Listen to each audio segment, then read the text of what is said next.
அனைவருக்கும் வணக்கம். நான் நந்தினி. F-35 தான் இப்போது டாக் ஆஃப் தி டவுனாக இருக்கிறது.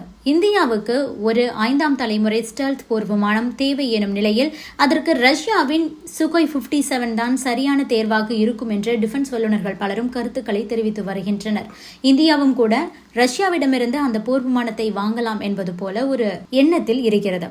இருந்தாலும் ட்ரம்ப் மோடியின் சந்திப்பின் போது ட்ரம்ப் இந்தியாவுக்கு F-35 ஆஃபர் செய்வதாக சொல்லியிருக்கிறார். அதே நேரம் எங்களை மன்னித்து விடுங்கள், இந்த ஆண்டு இந்தியாவுக்கான மிலிட்டரி சேல்ஸை நாங்கள் அதிகரிக்க உள்ளோம் அப்படின்னு சொல்லியிருக்காரு.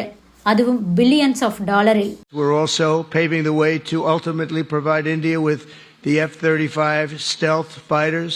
ஆக சொன்னபடியே இந்தியாவுக்கு அழுத்தம் கொடுத்திருக்கிறார் ட்ரம்ப். குறிப்பாக ரஷ்யாவை விட்டுவிட்டு தங்களிடம் ராணுவ தளவாடங்களை வாங்க வேண்டும் என்று டொனால்ட் ட்ரம்ப் மறைமுகமாக பிரதமர் மோடியிடம் வலியுறுத்தி இருக்கிறார். அமெரிக்காவும் வேண்டும், ரஷ்யாவும் வேண்டும் என்று பழகி வரும் நம் இந்தியா தற்போது இருதலை கொள்ளை எறும்பாக உள்ளது. ரஷ்யாவின் சுகோய் 57 தான் வாங்குவதற்கு இந்தியா ஆர்வமாக இருக்கிறது என்றாலும் கூட தற்போது ட்ரம்ப் கொடுக்கக்கூடிய அழுத்தம் என்பது இந்தியாவுக்கு ஒரு தொல்லையாகவே மாறி உள்ளது. இந்தியா அமெரிக்கா இடையே மிகப்பெரிய அளவில் வர்த்தகம் நடக்கிறது. கடந்த 2023-24 இந்த நிதியாண்டில் மட்டும் 10 லட்சம் கோடிக்கு மேல் வர்த்தகம் நடந்திருக்கிறது. இதில் அமெரிக்கா நமக்கு ஏற்றுமதி செய்ததை விட நம் நாடு அமெரிக்காவுக்கு கூடுதலாக 2.76 லட்சம் கோடிக்கு பொருட்களை விற்றிருக்கிறது. இந்த வியாபாரத்தில் பிரச்சனை ஏற்பட்டால் 2 நாடுகளுக்குமே பாதிப்பு ஏற்படும், குறிப்பாக இந்தியாவுக்கு. அதே நேரத்தில் இந்தியா மட்டும் நம் நாட்டில் அதிக பொருட்களை வர்த்தகம் செய்வதா?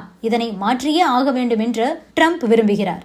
அதாவது இந்தியாவும் அமெரிக்காவுடன் சரிக்கு சமமான வர்த்தகத்தை மேற்கொள்ள வேண்டும் என்று டொனால்ட் ட்ரம்ப் நினைக்கிறார். அதனால்தான் ரஷ்யா இந்தியா இடையேயான அந்த பாதுகாப்புத்துறை சார்ந்த வர்த்தகம் ட்ரம்ப் கண்களை உறுத்தி கொண்டே இருக்கிறது.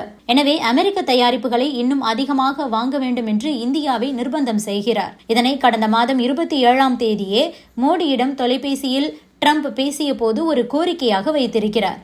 அன்றைய தினம் மோடியிடம் எங்களிடமிருந்து பாதுகாப்பு சார்ந்த தளவாடங்களை அதிகமாக நீங்கள் வாங்க வேண்டும் என கூறியிருக்கிறார். தற்போது நம் நாடு பாதுகாப்பு துறைக்கான ராணுவ தளவாடங்களை அதிக அளவில் ரஷ்யாவிடமிருந்துதான் வாங்கி வருகிறது. அதோடு தற்போது உள்நாட்டிலேயே நமக்கு தேவையானவற்றை தயாரிக்க மேக் இன் இந்தியா திட்டத்தின் மூலம் நம் நாடு பல்வேறு நடவடிக்கைகளையும் எடுத்துக்கொண்டிருக்கிறது. இப்படியான ஒரு சூழலில்தான் டொனால்ட் ட்ரம்ப் பாதுகாப்புத்துறை சார்ந்த தளவாடங்களை இந்தியா அமெரிக்காவிடமிருந்து அதிக அளவில் வாங்க வேண்டும் என கூறியிருக்கிறார். மோடியுடனான சந்திப்புக்கு பிறகு செய்தியாளர்கள் சந்திப்பில் தான் மன்னித்து விடுங்கள், இந்த வருடம் இந்தியாவுக்கான மிலிட்டரி சேல்ஸை அதிகப்படுத்த வேண்டும் என மிகவும் அழுத்தமாக சொல்லியிருக்கிறார். இந்தியாவுக்கு F-35 ஆஃபர் செய்கிறோம் என்று அவர் சொல்லி இருக்கிறார். இதன் மூலமாகவே இந்தியா இந்த போர் விமானத்தை வாங்க வேண்டும் என நிர்பந்தப்படுத்தி இருக்கிறார். ஆனாலும் இந்தியா F-35 வாங்குவதற்கு இதுவரை எந்த ஒரு ஒப்புதலையும் தரவில்லை. ஒருவேளை இந்த டீலுக்கு பிரதமர் மோடி ஒப்புக்கொண்டால் ரஷ்யாவிற்கும் நமக்கும் இடையேயான பாதுகாப்புத்துறை சார்ந்த வர்த்தகத்தில் தாக்கத்தை கண்டிப்பாக ஏற்படுத்தும். ரஷ்யாவிடம் வாங்கும் பொருட்களை குறைத்து அமெரிக்காவின் பக்கம் இந்தியா சாய வேண்டிய ஒரு நிலை ஏற்படலாம். இது நடந்தால் ரஷ்யா இந்தியா உறவில் கண்டிப்பாக விரிசல் ஏற்படும்.